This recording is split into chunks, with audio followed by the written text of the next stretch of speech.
Olá pessoal, tudo bem com vocês? Nessa aula a gente vai falar basicamente do dimensionamento de todas as partes do sistema de instalação predial de água fria.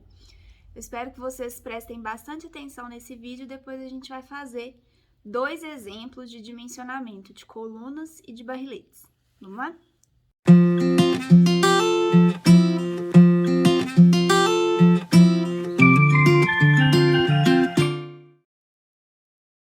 Bom, então agora a gente vai falar sobre o dimensionamento dessas instalações prediais de água fria, visto aí toda a teoria por trás, né? Bom, começar falando primeiro pelo alimentador predial. A gente já comentou algumas coisas importantes, mas o que a gente tem que considerar são algumas informações com relação ao tipo de sistema de distribuição que vai ser adotado. Se o sistema é direto, o dimensionamento do alimentador predial vai ser da mesma forma que a gente faz o dimensionamento das tubulações. Então, com base aí no diâmetro das peças que vão ser atendidas, a gente calcula qual que é a vazão. A partir da vazão, a gente acha um diâmetro para esse alimentador. Se a gente tem um sistema indireto ou misto, aí, nesse caso, a gente vai admitir uma vazão mínima para o dimensionamento. Essa vazão vai ser com base no consumo diário. Então, a gente vai fazer o cálculo do consumo diário, dividir pelo número de segundos que a gente tem, né, durante o dia, que são 86.400. A gente tem a vazão em litros por segundo ou metros cúbicos por segundo, depende com qual unidade que você entrar aqui no seu consumo diário, né?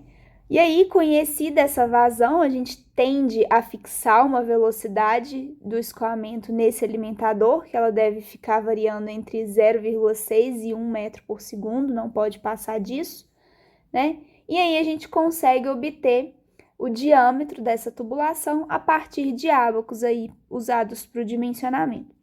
Embora a gente tenha alguns métodos aí para o dimensionamento do alimentador predial, essa parte da tubulação, ela costuma ter o mesmo diâmetro do ramal predial. Então, vai de acordo com o ramal predial. Então, a concessionária que vai determinar. Então, normalmente, adota-se aí um padrão de 25 milímetros de diâmetro para o alimentador predial, por ser padrão das concessionárias. Embora a gente saiba que é possível calcular. Seja, se for o sistema direto, a gente faz o cálculo da mesma forma que dimensiona as tubulações, com base nos diâmetros que eu vou ter que atender das peças hidráulicas, ou se for um sistema indireto ou misto, usando o reservatório, né? E aí, nesse caso, a gente faz com base no consumo diário, beleza? Bom, para tubulação de recalque e tubulação de sucção, né, para o sistema elevatório como um todo, a gente já viu o dimensionamento, tem visto aí nas últimas aulas, só sintetizando para a gente trazer isso, porque a gente viu o dimensionamento que pode ser aplicado tanto para instalações grandes, robustas, como por exemplo uma bomba vai recalcar água de uma estação de tratamento até um reservatório, em grandes distâncias, com grandes vazões, ou até mesmo o dimensionamento de uma instalação elevatória para o caso de um sistema predial, né? Então, serve para as duas coisas. Aqui só sintetizando para a gente trazer para a nossa abordagem aqui em relação a instalações prediais de água fria, né? Então, a gente viu lá o dimensionamento, ele vai ser com base em um diâmetro, né? A gente vai dimensionar o diâmetro da tubulação de recalque. Para a tubulação de sucção, a gente adota o diâmetro comercial imediatamente acima ao diâmetro comercial adotado para a tubulação de recalque. E aí, nesse caso, a gente costuma fazer um cálculo considerando o tempo de funcionamento da bomba. No geral, a gente considera uma bomba funcionando em torno de 5 horas diárias, né? Para seguir aí uma recomendação de bombeamento em torno de 20% do consumo diário. Eu consigo mandar lá para o reservatório superior. Então, assumindo aí um consumo, uma vazão, né, 20% do consumo diário para essa vazão de recalque e o tempo de funcionamento da bomba em torno de 5 horas. Lembrando aí que esse dimensionamento vai envolver uma análise de custo do conjunto elevatório com a tubulação. Então, a gente tem que sempre ter em mente, né, escolher aquele sistema que vai promover o melhor custo-benefício, tanto em termos de investimento inicial do sistema, que a gente vai utilizar, né, implantação dos diâmetros, e quanto maior o diâmetro, mais caro é o sistema, mas a gente também tem que pensar que vamos ter gastos com, por exemplo, energia elétrica, né, a perda de carga, questão da escolha do conjunto motor-bomba. Então, fazer essa análise, né, depois de calcular, utilizando essa fórmula experimental aqui, comparar os diversos sistemas que a gente pode empregar, 3 ou 2 diâmetros, para ver qual que ficaria melhor aí em termos de um custo, né? Bom, o dimensionamento do sistema predial de água fria, agora a gente vai falar das tubulações, né? Para o dimensionamento das tubulações, é necessário que a gente tenha algumas informações prévias. Primeiramente, como eu falei para vocês na última aula, a gente tem que ter quais serão as peças de utilização. Então, se eu vou ter bacia sanitária, se eu vou ter pia, se eu vou ter chuveiro, quais são elas, onde elas estarão, qual é o número de peças, né? E a cada peça vai estar atribuído uma quantidade de vazão que aquela peça precisa para ela funcionar perfeitamente. Então, cada peça vai ter uma vazão mínima de funcionamento.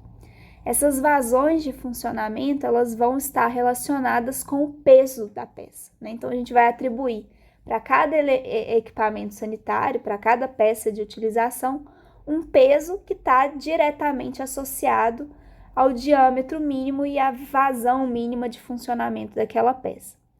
E aí, a partir da identificação das peças, né, de todos os aparelhos sanitários, a gente consegue definir, então, a vazão, já que a vazão vai ser uma função dos consumos nos diversos pontos de utilização.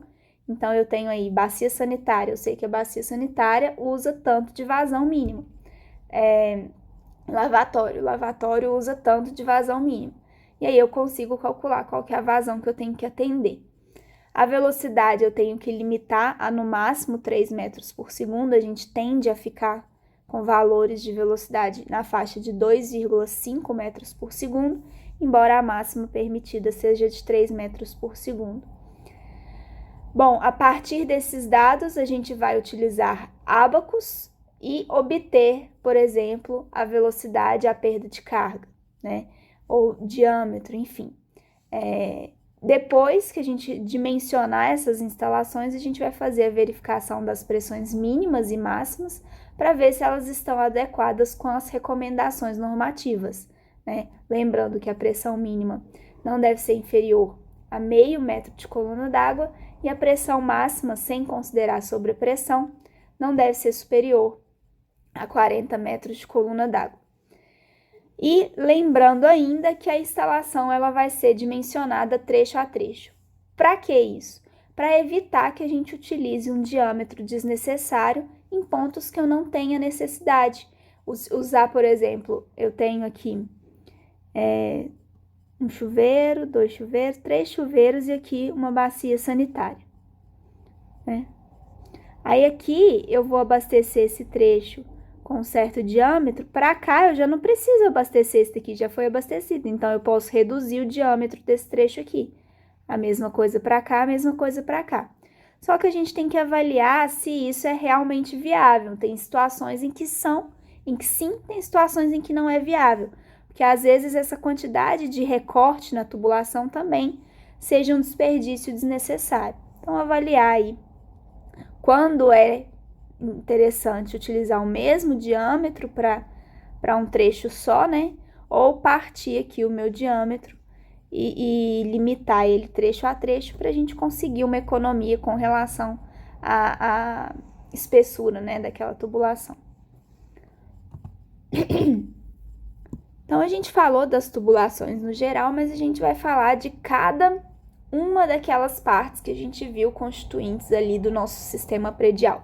Começando pelo subramal, cada peça de utilização, componente ali do nosso sistema, vai ser alimentada diretamente por um subramal, né? Esse ramal ele vai ter o diâmetro mínimo pré-determinado que se baseia no funcionamento daquela peça de utilização. Então, por exemplo, um lavatório, ele exige que o seu subramal ele tenha um diâmetro de meia polegada ou de 20 milímetros. Está aí dimensionado o subramal. Então, basicamente, o subramal ele é dimensionado com base na peça de utilização que ele vai alimentar, né? Então, se eu quero um subramal para alimentar uma banheira, eu vou ter que empregar o diâmetro no meu subramal de 20 milímetros. Está dimensionado. Então, basicamente é isso, sem nenhum segredo no dimensionamento dos subramais. Para os ramais, o dimensionamento ele é feito a partir da obtenção dos pesos relativos das peças que compõem a instalação. Como a gente viu, cada peça ela vai ter um peso atrelado a ela, como eu falei, né? Esse peso está relacionado com a vazão de funcionamento daquela peça. E aí, cada ramal vai ser dimensionado com base no somatório dos pesos das peças que estarão ligadas naquele ramal. No caso de pequenas instalações, a gente pode utilizar ábacos simplificados. Por quê? Porque nesses casos em que eu tenho muitos trechos pequenos de tubulações, não compensa eu ficar separando tanto. Cada trecho vai ter um diâmetro diferente, né? Nesse caso, talvez eu possa estar indo contra a economia por ter muito desperdício na divisão e nos cortes das peças. Então, no caso de pequenas instalações, é comum utilizar um método de dimensionamento chamado método de dimensionamento simplificado. Já no caso de instalações maiores, o dimensionamento ele pode ser feito tendo em vista dois tipos. A gente pode dimensionar com base no consumo máximo possível ou com base no consumo máximo provável. E a gente vai ver cada um desses métodos um por um, né? E a diferença entre eles. Então, só lembrar aí que para instalações pequenas, como não é exigido aí que eu tenha que repartir em vários trechos para evitar gastos desnecessários com as tubulações, então eu posso adotar esse ábaco simplificado e dimensionar tendendo a manter um diâmetro uniforme na minha tubulação, já que ela é pequena, para evitar muitos recortes e gastos e desperdícios aí. Já as instalações prediais em edificações maiores, no caso de edificações verticais, por exemplo, aí nesse caso pode ser necessário dimensionar trecho a trecho, investigar, né, fazer a redução, a modificação do diâmetro conforme o trecho que está sendo abastecido. Então, aqui basicamente só para a gente mostrar como que a gente faz o dimensionamento. No caso do consumo máximo possível, a gente vai utilizar essa tabela aqui. E a gente vai ver como fazer isso.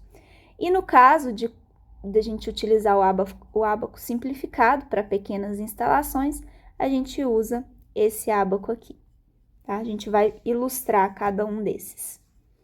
Bom, vamos começar ilustrando, né, um dimensionamento de uma pequena instalação. A gente vai dimensioná-la através da utilização do ábaco simplificado, pelos motivos que eu já expus para vocês, né? Para evitar desperdício com a tubulação. Nessa tubulação a gente vai dimensionar usando um só método, né? E aí a gente consegue evitar esses desperdícios com corte, enfim, redução, mudança aqui de diâmetro, né? Aqui tem um diâmetro de 20, aqui tem de 15, aqui tem de 10. Não justifica, né, para pequenas instalações. Então, a gente vai adotar o método simplificado. Nesse caso, então, eu quero calcular os diâmetros de uma instalação que abastece as seguintes peças de utilização. Eu tenho um reservatório, ele tem saindo dele duas colunas. Uma coluna vai alimentar apenas a bacia sanitária com válvula de descarga.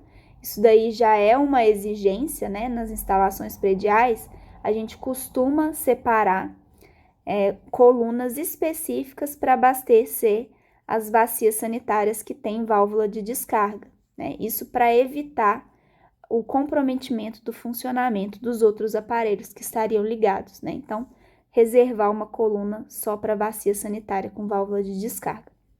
e uma outra coluna que está alimentando os demais aparelhos. Quais são eles? Uma ducha higiênica, um lavatório, um chuveiro elétrico com registro de pressão, uma pia, um tanque e uma torneira de jardim. Então, basicamente, aqui a gente tem tudo que compõe a minha instalação. E agora a gente vai consultar o peso que está atrelado a cada um desses aparelhos sanitários que eu relacionei aqui para vocês e somar para a gente ver o que a gente vai ter que considerar no dimensionamento. Então, basicamente, eu vou lá e vou consultar na tabela referente à norma, né? Então, vou lá na norma, pego a tabela que relaciona o peso de cada aparelho sanitário e vou especificar. Eu tenho uma bacia sanitária com válvula de descarga. De acordo com a tabela da norma, a bacia sanitária com válvula de descarga tem um peso de 32. Trouxe ele para cá. A ducha higiênica tem o peso. Cadê? Chuveiro ou ducha. Misturador de água fria, 0,4. Um lavatório, 0,3. Chuveiro elétrico, 0,1.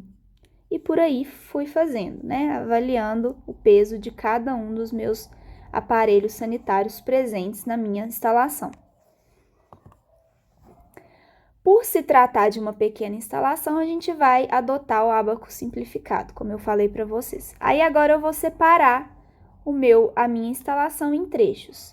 Primeiro eu tenho o trecho AB, é um trecho de barrilete, né? Então, esse trechinho aqui. Qual que é o peso que está passando por aqui? O peso que vai de vazão que vai aqui é um peso que tem que abastecer uma bacia sanitária. Então, a gente viu que bacia sanitária tem peso de 32, então coloquei aqui.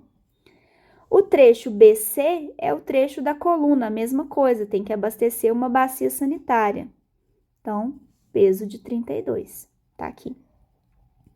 Então, essa tubulação aqui a gente já determinou o peso dela.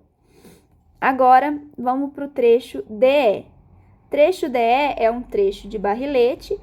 A vazão que tem que passar aqui tem que abastecer todos esses aparelhos sanitários, que é a soma do peso do chuveiro, da ducha higiênica, do lavatório, do chuveiro, da pia, do tanque e da torneira de jardim. Então, somatório de todos esses pesos. Quando eu somei todos esses pesos, eu calculei lá 2,6. Então, a soma disso daqui tudo dá 2,6. Então, aqui no meu trecho DE, tem que abastecer um peso de 2,6. No trecho EF, tem que abastecer também um peso de 2,6, porque vai abastecer tudo que tá para lá. E no trecho FG, eu vou manter, né? Apesar de eu ir poder reduzindo, né? Já que, por exemplo, do trecho F até aqui I, vou chamar. Vou ter uma diminuição aqui, né? Dessa ducha, enfim. Mas como não quero desperdício com relação a ficar cortando muito as minhas peças, as minhas tubulações, então eu vou manter um diâmetro constante aqui, porque não justifica ficar reduzindo trecho a trecho. Nesse caso, por ser uma pequena instalação. Então, vou manter esse trecho aqui, considerando 2,6 o peso. E aí, nesse caso, definidos os pesos, eu vou lá no meu ábaco simplificado e vou definir o meu diâmetro. Para um peso de 32, eu vou olhar aqui na primeira linha do meu ábaco. 32 está entre 18 e 44, portanto, o diâmetro é de 40 milímetros, se for uma tubulação soldável e se for roscável, 1,4. A mesma coisa vai se manter aqui para o trecho BC. Para o trecho DE, o somatório é 2,6. 2,6 está entre 1,1 e 3,5, está nesse intervalo aqui. Portanto, o diâmetro a se adotar é de 25 milímetros. Então, adotei 25 milímetros para toda essa tubulação aqui. Essa tubulação que vai alimentar a válvula de descarga de 40 milímetros e essa tubulação que alimenta o restante de 25 milímetros. Está dimensionada a minha pequena instalação. O Outro método que a gente pode empregar para o dimensionamento do sistema predial, mais especificamente dos ramais, das colunas, enfim, é o método do consumo máximo provável. É um método indicado para locais em que há utilização simultânea dos aparelhos. Nesse método, a gente parte do princípio de que todas as peças abastecidas por um mesmo ramal vão ser utilizadas ao mesmo tempo. Então, da mesma forma que a gente fez anteriormente, a gente vai precisar aqui analisar cada aparelho presente, ligado àquele ramal, e avaliar o seu diâmetro mínimo a partir de uma tabela também trazida pela norma, né? E aí, nós vamos adotar esses diâmetros mínimos dos subramais a partir das tabelas de diâmetros mínimos. Aí, a gente vai consultar uma outra tabela, que é a tabela de seções equivalentes.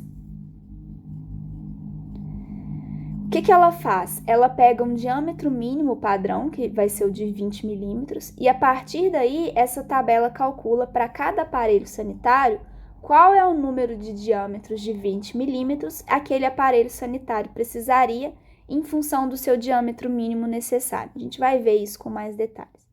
E a partir dessa mesma tabela, eu consigo determinar qual que vai ser o diâmetro do meu ramal, tá?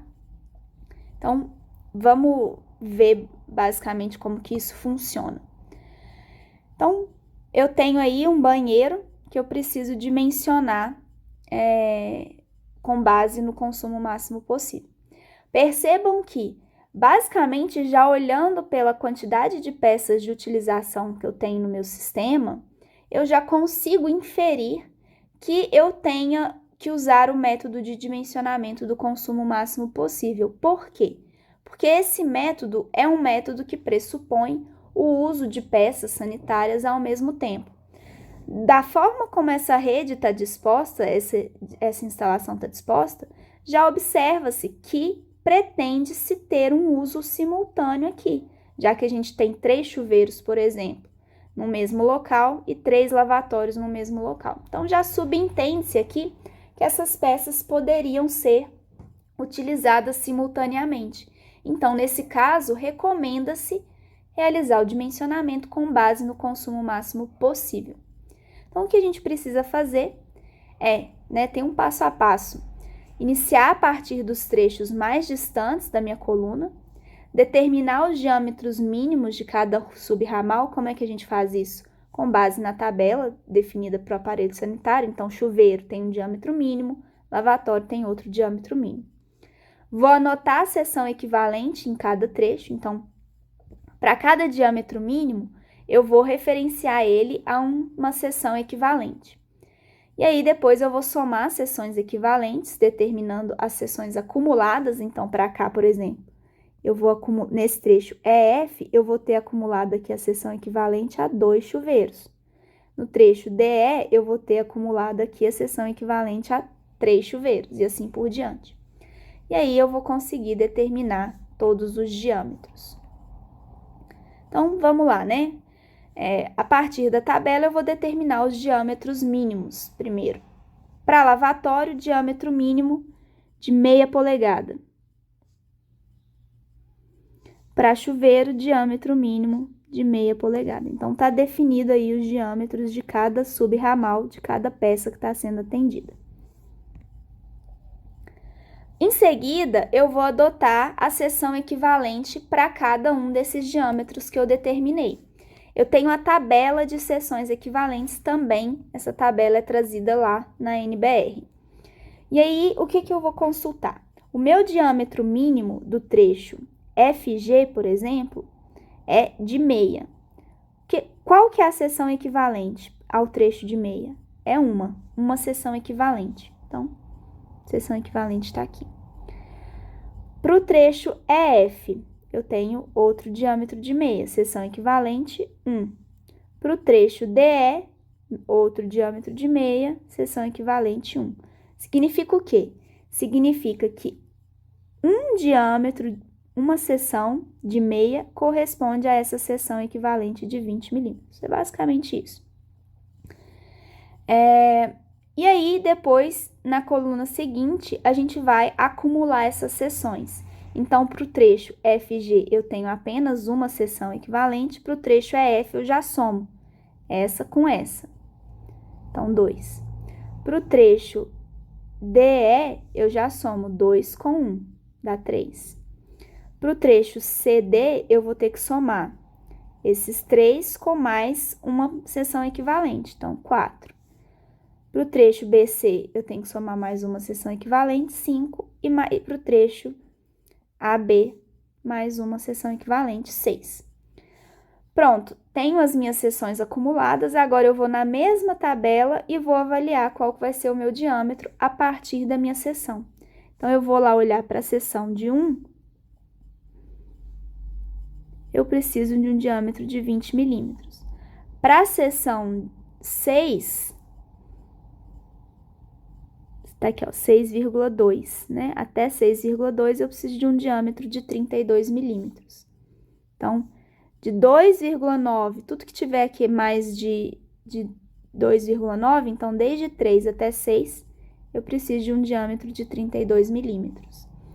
E aqui, né, para a seção de 2, que tá nesse trecho aqui, tá entre 1 e 2,9, então diâmetro de 25 milímetros. Tá aqui.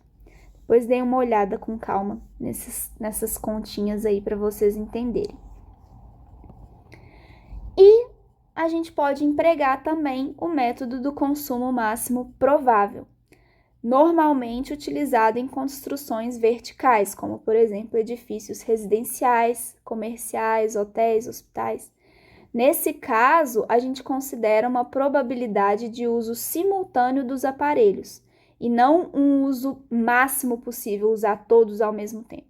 Esse uso simultâneo, ele é baseado numa equação empírica, que vai ser essa daqui, ó. Então, a gente vai calcular a vazão com base nessa equação, que é 0,3 vezes raiz do somatório dos pesos. Então, novamente, a gente vai prever quais as peças que estão sendo utilizadas, somar os pesos, verificar o diâmetro correspondente. E aí, calcular a vazão em diâmetro, né? Então, passo a passo, definir os pesos das peças, somar os pesos das peças relativas a cada trecho, calcular a vazão através da equação dada aqui empiricamente e definir o diâmetro através do nomograma. A gente vai fazer um exemplo desse para colunas, mas basicamente para dimensionar ramal e coluna com base no método de dimensionamento máximo provável, é a mesma coisa. Então, eu já vou explicar como se fosse para coluna, mas a gente pode empregar isso para ramais também, tá bom? Então, primeira coisa, a gente vai desenhar esquematicamente as colunas, colocar a cota, ramais, tudo que deriva da nossa coluna, né? Essas cotas, elas vão servir para a gente fazer a verificação com relação às pressões que estão disponíveis na nossa rede. Os diâmetros das colunas vão ser determinados em funções das vazões que estão percorrendo em cada trecho e dos limites de velocidades. Uma mesma coluna pode ter 2 ou mais trechos com diâmetros diferentes. É até indicado que se tenha, né, se eu tiver um prédio com muitos pavimentos e a demanda a gente sabe que ela vai diminuir significativamente à medida que eu desço a minha instalação, então pode ser interessante adotar trechos que vão decrescendo de cima para baixo ao longo da minha edificação, né? Além disso, tem uma recomendação aí que ao invés de se utilizar ramais muito longos, deve-se preferir criar novas colunas e colocar, como a gente já falou, colunas separadas para as bacias sanitárias que tenham válvulas de descarga, para evitar aí o fenômeno do golpe de ariete, né, e prejudicar o funcionamento dos outros aparelhos sanitários. Então, passo a passo, novamente, vou marcar o número de cada coluna ou a letra de cada coluna, indicar os trechos compreendidos entre cada 2 ramais, a partir da primeira derivação, que é lá desde o barrilete, somar os pesos em cada pavimento, calcular os pesos acumulados contados de baixo para cima, calcular as vazões utilizando a fórmula empírica e a partir daí, né, dimensionar utilizando o ábaco, Com os valores das vazões, a gente vai usar o ábaco de faro ipsial para a escolha dos diâmetros e a verificação das perdas de carga. E aí, novamente, procurar manter a velocidade abaixo de 2,5 metros por segundo. A gente vai fazer um exemplo de dimensionamento. Eu vou trazer uma planilha em Excel que eu faço um dimensionamento de colunas, tá? E, por fim, a gente tem que falar do barrilete, né? O dimensionamento do barrilete, ele pode seguir da mesma forma como foi feito para colunas, mas a gente ainda também tem um outro método de dimensionamento, que é o chamado método de Hunter. Então, a gente pode dimensionar de duas formas, através do método de Hunter ou através do método do consumo máximo provável que a gente falou anteriormente. A gente precisa entender como que os barriletes vão funcionar e quais são os tipos de barriletes que a gente pode ter. A gente pode ter barrilete concentrado ou ramificado. Isso vai depender das características do local ou da própria opção do projetista. O barrilete ramificado, ele é mais econômico e ele possibilita uma menor quantidade de tubulações junto ali ao reservatório. Por quê, né? Porque o barrilete ramificado, unificado, todas as colunas elas vão derivar de uma mesma tubulação, né? De uma única tubulação aqui. Então, a gente tem uma única aqui e todas as minhas colunas vão sair daqui. Isso facilita porque eu fico com uma região só para manutenção, todos os meus registros vão ficar concentrados aqui no mesmo local, então isso me facilita. Só que eu tenho um maior gasto com as minhas tubulações, porque elas vão ficar bem maiores, né? Já o barrilete ramificado, ele vai se ramificar. Então, eu não tenho uma única tubulação da qual vai partir as colunas. A gente vai ter várias, né? Então, eu tenho uma ramificação, outra ramificação, outra ramificação, outra aqui, outra aqui, outra aqui. Tudo isso faz parte do meu barrilete. Já essas que estão na vertical são as minhas colunas, né? Então, percebam aqui a diferença. Além disso, eu vou ter um trecho muito maior para minha manutenção. Então, acaba que prejudica um pouco a minha manutenção, embora eu consiga ser mais econômico com relação ao tamanho das tubulações, né? O gasto com tubulação. Então, a gente tem esses dois tipos aí de organização do barrilete. Ele pode ser ramificado ou unificado. E aí, um método de dimensionamento é o método de Hunter. A partir desse método, a gente vai fixar uma perda de carga em 8% e calcular a vazão como se cada metade da caixa, que a gente sabe que o reservatório ela tem que ser dividido em duas partes, atendesse aí a metade das colunas empregadas. E aí, conhecendo essa perda de carga que a gente fixou e a vazão, a gente vai no ábaco de faro ipsial e calcula o diâmetro das tubulações do barrilete. Depois de calcular esses diâmetros, eles vão poder ser modificados em função das pressões mínimas necessárias ali para cada um dos aparelhos. Ou então fazer utilizando o método do consumo máximo provável, que vai ser utilizando a mesma metodologia que a gente faz para colunas de distribuição de água. E a gente vai ver também um exemplo de dimensionamento empregando esse método para dimensionar os barriletes. Pessoal, então era isso que eu gostaria de falar com vocês. A gente deu uma passada geral bem rápida, mas eu acredito que com os exemplos que eu vou postar na semana que vem, vocês consigam ter um melhor entendimento a respeito desse dimensionamento. Qualquer dúvida, vocês podem me procurar. Muito obrigada e até a próxima aula.